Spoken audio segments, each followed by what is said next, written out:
Engkanto, multo, tiktik, aswang. Mga karanasang hango sa tunay na buhay, mga kaganapan na mayroong basihan.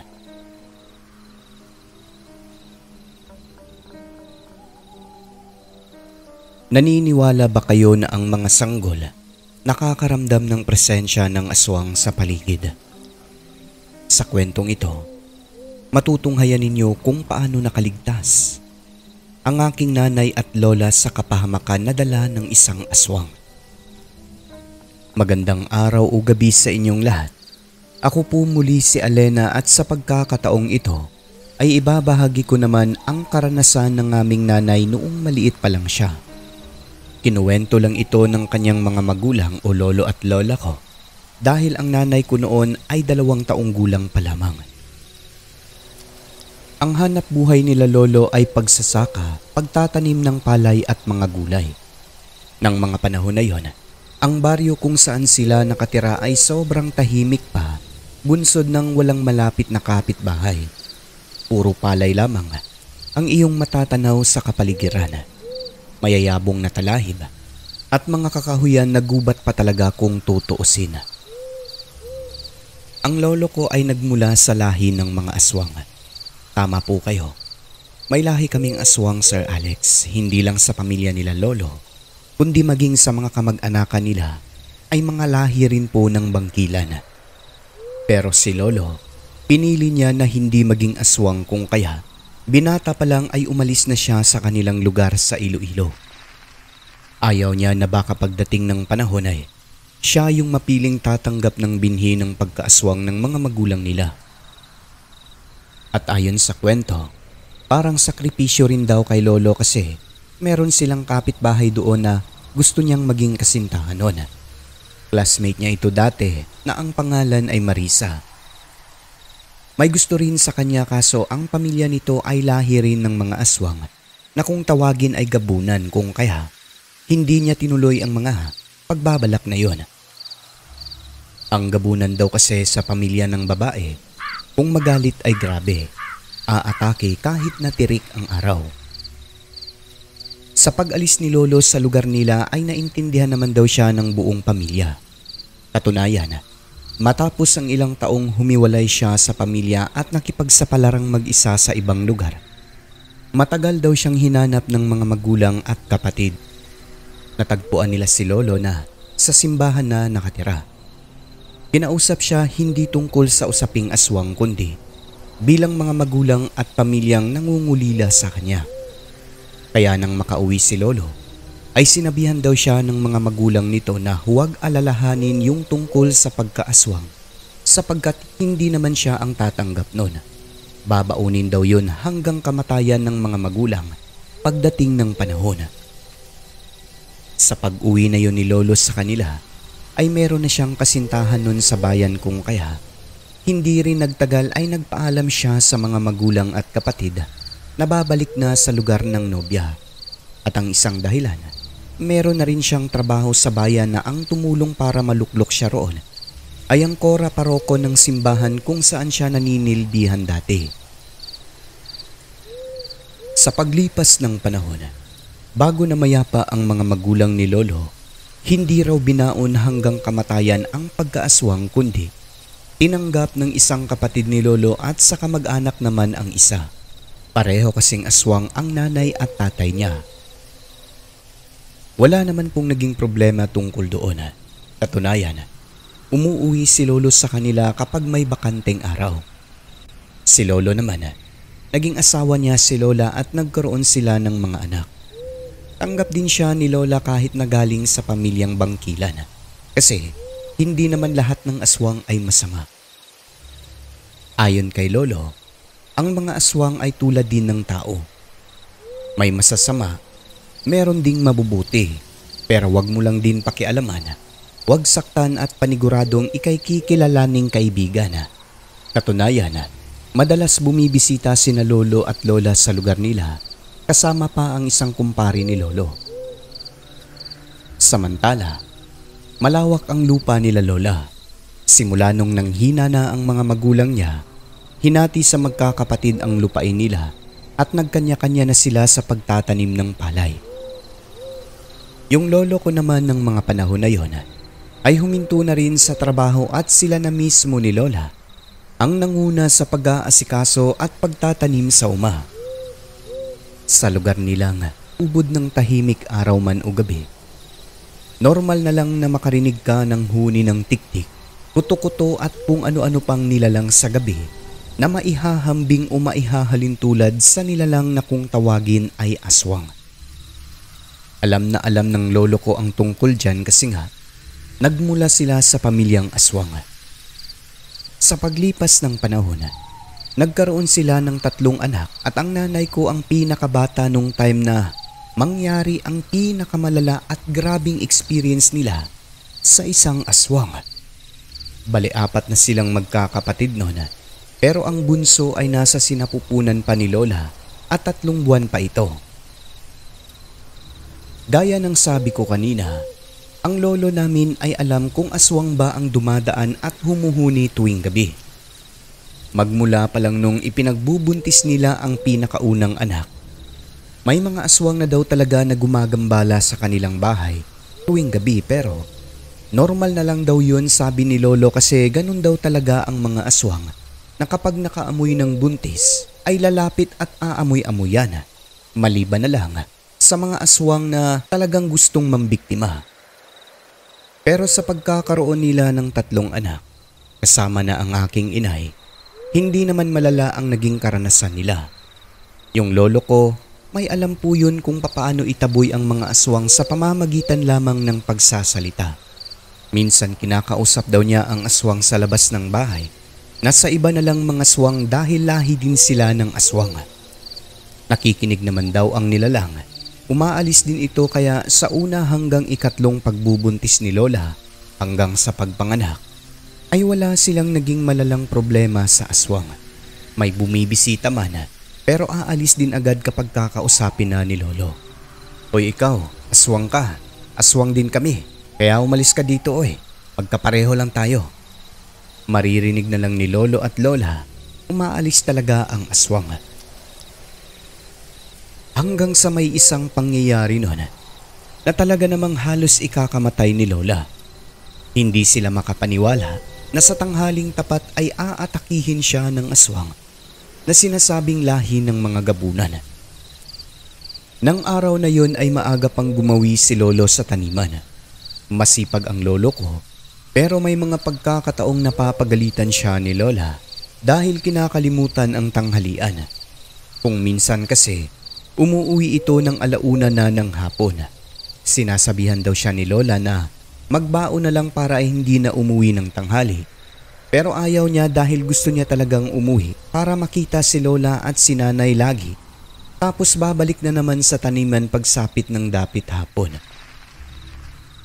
Yung 2 kapatid naman ni nanay, edad 7 at 9, maaga ring pumapasok sa paaralan. Sa lugar na yon, madaling araw pa lang ay gising na ang mga bata dahil malayo talaga ang eskwelahan. Nang sa gayon ay hindi sila malate, tapos may baon na rin para hindi na umuwi ng tanghali. At yun na nga, ang naiwan sa bahay nila ng araw na yon ay si lola at si nanay na noon ay 2 taong gulang pa lamang, tapos buntis si lola ng 3 buwan. Nasa bakuran si lola binabantayan ang bata na naglalaro sa lupa habang siya'y nagwawalis. Nang matapos siya, binaliktad niya ang walis sa may pintuan. At nang mapagod ang nanay ko kakalaro sa lupa, pinahiga niya sa kuna sa loob ng bahay hanggang makatulog. Pagsapit ng 11:00 ng tanghali, merong taong paparating. Malayo pa lang, natatanaw ni lola ang isang babaeng nakasuot ng itim na damit at tinatawag ang kanyang pangalan. Nene! Nene! Boses pa lang, nakikilala na ni lola. At nang makalapit na ito sa kanya, ang kapitbahay pala nilang nakatira malapit sa kanilang uma doon sa tinataniman ni lolo ng mga palay. Bungad ni lola sa kanya, "O ikaw pala, Inday, anong sadya mo at mukhang nagmamadali ka?" "Ay oo, Nine, kasi inutusan ako ng mister mo na hatiran mo raw siya ng pagkain doon para tanghalian kasi abala siya. Ha? Medyo may pagtatakang tanong ni Lola kasi sa ilang taong pangunguma nila, unang beses daw na magpahatid si Lolo ng pagkain para pananghalian at inutos pa sa ibang tao. Inutusan ka niya, Inday? Oo, nene. Kasi hindi raw siya makakauwi ngayon. Yung anak niyong maliit, ako na lang daw muna magbabantay dyan. Ha? Aba, hindi na nahiya itong si Adora. Inutusan ka pa talaga? Ay, wala namang problema sa akin yan, nene. Ako lang magbabantay sa anak niyo. Sa sinabi ng kapitbahay, nagtataka talaga si Lola. Napapakamot siya sa ulo kasi hindi naman daw ganun ang pagkakakilala niya kay Lolo. Nagtataka rin siya sa ikinikilos ni Inday dahil iba ang paraan kong manalita, hindi tumitingin ng diretsyo sa kanya. Panayuko ito, pinapagpagan ang mga paa na wala namang papagpagin na kung ano at kung ituwid man ang katawan nakatingin sa ibang direksyon. Na maging si Lola, napapansin niyang umiiwas itong tignan ang kanyang mata. Nang bigla na lang umiyak ang bata sa kuna, yung nanay ko. Malakas daw ang iyak niya na akala mo sinaktan. Teka day, sandali, pumasok ka na lang muna dito sa loob ng bahay kasi umiiyak ang anak ko. Patatahanin ko lang muna at inutusan ka naman kaya di kukuha na lang din ako ng pagkain. Pumasok na si Lola sa loob ng bahay nila Sir Alex. Subalit nagtataka siya dahil hindi sumunod yung kausap niyang si Inday na pinapasok niya sa loob ng bahay tapos bigla na lang may hangin na malangsa pumapasok sa loob ng bahay nila galing sa labas kaya nagtaka si Lola. Nang bumalik siya sa pintuan, gano'n na lang ang pagkagulat ng aking lola dahil yung kausap niyang si Inday ay nakatuwad na. Yung ulo nito ay napapagitnaan sa dalawang hita habang nakatitig sa kanya. Ibang tao na rin ito. Hindi na niya kilala pero familiar sa kanya. Hindi na nila kapitbahay kung kaya sa pagkagulat ng aking lola ay agad niyang naisara ang kanilang pintuan sa harap ng malakas. Mura siya ng mura sa loob. Aswang ka! Aswang ka! Walang hiya ka! Sino ka? Tulong mga kapitbahay! Ngunit ang lugar na yon, malalayo ang kapitbahay kaya kahit anong pagsisigaw ni Lola, walang nakakarinig sa kanya.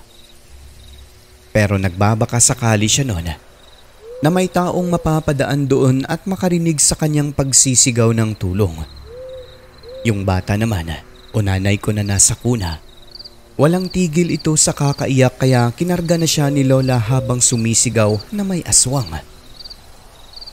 At buhat nang wala talagang nakakarinig na ibang tao, iyak pa ng iyak ang bata. Yung takot ni Lola ay napalitan ng galit. Sa isip-isip daw niya, ang mga aswang kung tirik ang araw ay mahina. Ang hindi niya alam, ang aswang pala na yun ay isang gabunan. Na kung alam niya lang daw, hindi na dapat siya lumabas ng bahay. Ang mali pa sa kanyang ginawa, sa galit ni Lola ang nadampot niya ay bagay na hindi naman nakakasakit sa aswang. Binalik niya ang bata sa kuna, binuksan ang pintuan at dinampot ang walis tingting na nakabaliktad sa tabi ng pintuan. Pagkatapos ay sinugod niya ang aswang na nakatuwad sa harap. Walang hiya ka? Sino kang aswang ka? Lumayas ka rito. Akala mo natatakot ako sa'yo. Layas! Layas! Papatayin kita! Hinampas niya ng hinampas ng walis tingting pero lumaban ang aswang kaya nabitawan niya ang walis dahil sa pagkakalmot na ginawa ng nilalang. Nagpambuno sila sa labas at nakalmot si Lola. Doon niya lang napagtanto na sobrang lakas ng aswang na kanyang sinugod. Nagsisigaw siya habang nakikipaglaban sa pag-asang may makarinig sa kanya ng mga taong dadaan. Ngunit wala talaga kaya Kahit anong sigaw ni Lola ay walang nakarinig. Ang mahirap pa sa sitwasyon niya noon, buntis siya ng 3 buwan. Sa pakikipagpambuno niya, dumating sa puntong dinugo siya, Sir Alex. Tumilapon si Lola sa may damuhan. Doon ay gumagapang siya palayo sa aswang na nooy nasa likod niya para takasan ang bingit ng kamatayan. Pero nang mga sandaling yon, naiisip na ni Lola na mamamatay na sila ng kanyang anak dahil malakas daw talaga ang gabunan na umatake sa kanya. Hindi niya lubos akala na kahit tirik ang araw ay sobrang lakas at bangis nito kahit na babae lang. Pilit siyang gumagapang papunta sa kanilang pintuan hanggang sa hinawakan ang kanyang ulo, Sir Alex, na siguro kakagati na siya sa liig. Subalit ilang sandali noon, naggulat na lang si Lola nang mapahiyaw ang nilalang sa sakit at nagsisigaw. Yun pala, dumating si Lolo na walang kung ano-ano'y tinaga ng makailang beses ang gabunan sa likod nito gamit ang matalas na itak na ginagamit sa pangunguma. Nang dahil doon, si Lolo naman ang sinugod at kinalmot pero nakailag siya. At nang magkatitigan daw sila ng babaeng aswang, natigil si Lolo, ganun din ang aswang. Tapos tumakbo ito palayo hanggang sa mawala sa kanilang paningin. Hinabol yun ni Lolo, pero sobrang tulin daw tumakbo kung kaya hindi rin naabutan. Matapos nun ay agad niyang binalikan si Lola, tinulungan na nooy nakaupo na sa lupa. At dahil maraming kalmot sa katawan, ang unang ginawa ng aking lolo ay binalot ang mga sugat na dumudugo pa. Sunod ay kinuha niya ang bata sa kuna na nang mga sandaling yun ay tumigil na rin naman sa kakaiyak. Pagkatapos ay inakay niya si Lola papunta sa pinakamalapit nilang kapitbahay para humingi ng tulong. Ang malapit na kapitbahay sa lugar na yon, ilang kahong palayan pa ang iyong madadaanan. Pagdating doon ay iniwan muna ang bata at agad na isinugod si Lola sa manggagamot sa lugar. Pagdating doon nang makita ang kanyang sitwasyon, agad siyang inasikaso ng manggagamot dahil patuloy pa rin na nagdudugo. Grabe ang tinamong sugat ni Lola, hindi makapaniwala sina Lolo. Marami ito sa iba't ibang bahagi ng katawan. Sa mukha at pati sa likod ng hita ay mayroong mga kalmot na malalalim ang sugat, sanhi ng pakikipagbuno niya sa aswang. Sa kasawiang palad nun, Sir Alex, dahil patuloy sa pagdudugo ay nalaglag yung ipinagbubuntis ni Lola, kaya ganun na lang ang tindi ng galit ni Lolo sa aswang na sabi niya parang nakikilala niya. Makaraan ng ilang araw noon, nagpaalam siya dahil nais niyang sugurin ng aswang na tingin niya ang kapitbahay nila noon sa kanilang lugar na nagngangalang Marisa. Ang nakakapagtaka lang, sobrang layo ng lugar nila Lolo sa Iloilo. Hindi siya sigurado pero tingin niya talaga ay yun ang babaeng umatake kay Lola. At nang makauwi nga si Lolo sa lugar nila, humingi siya ng tulong sa mga kapatid at kaanak. Hindi nila nakita ang babaeng pinaghihinalaan ni Lolo dahil ilang araw na umano itong wala sa kanilang lugar. Mas lalong lumakas ang hinala at kutob ni Lolo na ang aswang na umatake kay Lola ay si Marisa talaga dahil kumakalat sa lugar doon na ito umano ang tumanggap ng pagkaaswang ng tatay nito bago iyon na mayapa. Gaya ng sabi ko kanina, ang lahi nila Marisa ay gabunan kaya naman kahit may araw ay nagagawa nilang umatake sa mga nais nilang biktima. Ang nakakapagtaka lang palaisipan kay Lolo, nakarating ito sa lugar nila gayong pagkalayo-layo noon at hindi rin nila masabi kung bakit nagawa ng babae ang atakihin si Lola. Kung sa bagay, buntis kasi si Lola noon at isa pa. Nung panahon na yon, ayon sa kwento ng aking lolo, may gusto raw si Marisa sa kanya. Pero imposible naman na yun ang dahilan kasi hindi niya naman daw ito niligawan. At yun na nga, pag-uwi ni Lolo sa lugar nila ay humingi siya ng tulong sa mga kaanak nilang aswang. Pagbalik niya, nandoon pa rin ang mga magulang ni Lola. Sinamahan sila sa kanilang bahay dahil may kutob na babalik pa ang aswang na yon. Hindi nga sila nagkamali pagkat kinagabihan ng araw na yon. Pagpatak ng hating gabi, nagising sila sa malakas na huni ng aswang sa paligid hanggang sa dumapo ito sa kanilang bubong. Luma pa naman ang pawid kaya sabi ng nanay ni Lola, baka raw tuluyang masira. Sabi naman ni Lolo, hayaan lang daw dahil may haharap dito. Ilang sandali pa, nagkagulo sa bubong ng bahay nila na parang may nag-aaway na tatlong nilalang hanggang sa nahulog ang mga ito sa lupa. Nang sumilip sila sa bintana, dalawang malalaking itim na aso ang kanilang nasilay na pinagtutulungang kagatin ang isang may kaliitan. Sa kagatan na yon, nakarating ang mga ito sa palayan hanggang sa bigla na lang maglaho. Tanong naman ng nanay ni Lola kung yun na ba raw ang mga kamag-anak ni Lolo. Sumagot si Lolo at sinabing oo. Sa sumunod na araw, umuwi si Lolo sa lugar nila sa Iloilo para alamin kung si Marisa ba talaga ang aswang na yon dahil nais nila itong pagbayarin sana sa nangyari kay Lola. Sabi naman ng kanyang kapatid at kamag-anak na parehong mga aswang. Si Marisa nga ang aswang na yon pero hindi nila nahuli dahil nakatakas. Kaya hindi na ni Lolo naabutan sa lugar sapagkat matapos ang labanan sa bubong, madaling araw pa lang ay nag-alsa baluta raw si Marisa tapos lumaya sa lugar na yon. Nasabi na lamang nila, dapat daw sa isang aswang na salot sa lipunan ay tapusin na kagad ang kasamaan kasi nananalo kahit na kilala pa, nakalahi pa ng aswang ang gustong biktima. Kaso hindi nga nila naabutan dahil lumayas ito at hindi nila nalaman kung saan lumipat. Ayon naman sa aking lola sir, base sa kanyang naging karanasan na yon, ang mga sanggol daw ay nakakaramdam ng aswang sa paligid. Yun daw ang dahilan kung bakit bigla na lang umiyak si nanay sa kuna pagkat nababatid niyang may aswang at may kapahamakan. Sabi naman ni Lolo, may berto daw ang aswang na umatake sa kanila kasi nagagawa nitong gayahin ang wangis ng ibang tao. Matagal na raw sigurong bumabalik doon. Matagal nang nagmamanman at si Lolo lang ang binabantayan. Naghahanap ng tiyempo. Naghahanap ng paraan kung paano siya makalapit sa bahay nila. Hanggang sa, yun na nga, naisipang gayahin ang wangis ng kapitbahay nila sa taniman na si Inday. Kaya nang malaman ng kapitbahay na yon ang nangyari, ay talaga namang napailing na lang si Inday. Sa dami-dami ng pwedeng gayahin, bakit siya pa daw?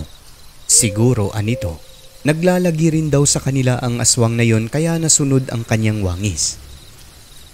Yung lola ko naman, nakagawian na nitong baliktarin ang walis tingting sa kanilang pintuan tuwing matapos siyang magwalis, na siya namang naging dahilan kung bakit hindi nakapasok ang aswang sa loob ng kanilang bahay ng kanyang imbitahan. Ang pagkakamali lang sa ginawa ni Lola, lumabas pa talaga siya at nakipagbuno sa aswang. Kung sa bagay, hindi mo rin masisisi si Lola kasi isa siyang ina na lahat ay gagawin para ipagtanggol ang mga anak sa bingit ng kapahamakan. Kaso yun nga lang, hindi niya naisip na ang aswang na kanyang nakalaban ay isa palang lahi ng gabunan. Mabuti na lang naabutan pa siya ni Lolo dahil kung hindi, malamang sa malamang, hindi lang siguro nakunan, kundi madidisgrasya pa talaga si nanay na 2 years old pa lang ng time na yon at si Lola sa kamay ng aswang na si Marisa. Kaya pala parang may nag-uudyok daw kay Lolo sa na umuwi na at kinakabahan siya ng walang dahilan habang may ginagawa sa palayan. Yun pala, mayroon nang nagaganap na hindi maganda. Nakipagbuno si Lola sa isang gabunan.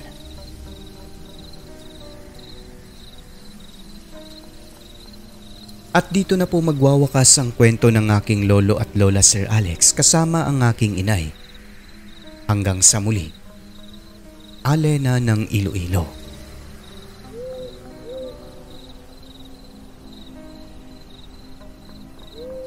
Ang mundong ating ginagalawan, nababalot ng hiwaga at kababalaghan na tanging ang Diyos lamang ang siyang may kasagutan.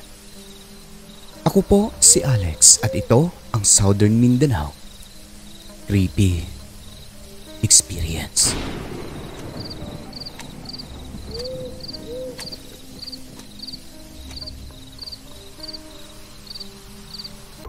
At yun na po mga kaibigan ang kwento ni nanay ni Alena, no? Ang mga lolo at lola niya pala kasi ang nanay niya ay 2 years old pa lang that time, no? So grabe na experience pala ito. Imagine, no? Pinasok ka sa bakuran mo ng aswang, dinumog ka ng tirik na tirik ang araw. So grabe, no? At isa pa, ginaya yung wangis ng kapitbahay nila, no? Imagine, may abilidad talaga yung gabunan na yon. Ang mali lang dapat hindi na siya lumabas ng bahay kasi nasa loob na siya eh. May walis tingting doon, so syempre hindi makapasok daw yung aswang kapag may nakabaliktad na walis tingting sa may pinto. Pero dahil sa galit, yun nga lumabas, nakipaglaban. Akala kaya kasi nga tirik daw ang araw. Pero nang maglaban na sila, ayun, tumilapon yung lola ni Alena, kaya halos ikamatay daw yung experience na yon. Kung hindi daw sila inatake ng aswang, meron pa daw dapat na kapatid silang isa, no? Na ayun nga, nahulog dahil doon sa mga sugat at nagdurugo daw yung nanay niya. So tingin ko sa kwentong ito, baka nagkagusto yun kay lolo ni Alina nung yung aswang, no? Baka love triangle ito, Ma'am Alina. At saka hindi siguro makamove on ba, kaya sumunod talaga sa kanila kahit matagal ng panahon ang nakalipas. Hindi naman daw yun aswang dati, pero yun nga, siya daw yung nag-iisang tumanggap ng pag-aaswang ng magulang nito. At ngayon ay proceed naman po tayo sa ating membership shoutouts mga kaibigan, no? Sila po ang mga members ng ating channel. Unang-una, Jeffrey Bunyad, 20 months member na. Pangalawa, Story Hikes of Totski na 30 months member na. Kay Liam, 1 month. Kay Sheng's channel, 11 months member. Kay Al Fernando, 1 month. Kay Rose Kim, 12 months. Rancid Horror Stories 1. Kay Mike na 27 months member na. Susan Dorn na member din sa SMCA Compilation channel. 1 month na siya dito. Doon ay magwa 1 month na. Maraming salamat, ma'am. 2 accounts. Member po si Ma'am Susan Dorn. Kay Samantha Cruz, 1 month member. Darlene Cabatuan, 45 months. Elsie Diacosta, 42 months member. Rosary Jayarante, 3 months. Kay Esmeralda Jucares, 8 months member na. John Izel Alviola, 22 months. Kay Jim Semilia, 25 months member na. Luis Elmido, 21. Last but not the least, Christine Olzon, 45 months member na, no? At syempre sa mga commentators natin, last update, babatiin natin ang lahat mga kaibigan. Unang-una kay Mary Asilar, pangalawa kay Ronnie Panagsagan, ayan. Kay Christy Harm ng Germany, kay Janet Matugas, ayan, kay user lang, kay Elmer Vergara, kay Ditoy Basarte, no? Kay Hazel Fiesta, Anika Mishka, kay Rexy Abergas, kay Raymond Dizon, kay Maria Perez, kay Arlene Cools Besa, kay Evelyn Garcia, no? Kay Rose Ulalia, kay Leslie, kay Nimuel Joshua Magdaong, kay Jonathan Barba, Jen Liam, kay user lang din ang nakalagay, no? Ang sabi niya, Iko de la Costa po from Binondo, Maynila, no? So happy listening po sa iyo, sir. Thank you po sa pakikinig dito. Kay Doug Lambers, no? Last but not the least, kay Madam Wilma Pascual. At siya nga pala, shoutout din po sa ating mga commentators doon sa SMCA Compilation at sa nag-iisang members ng channel doon na si Madam Susana Dorn. God bless you po, ma'am. At sa lahat ng mga silent listener ay welcome po kayo sa channel natin. Pumasok na po kayo at i-hit ang subscribe button. Siyempre, huwag niyo hong kalimutan ang notification bell upang updated kayo sa mga bagot nakakasabik nating mga kwento. Muli po mga kaibigan, maraming salamat po sa mga suporta nyo. Huwag kalimutang tumawag sa taas. I love you.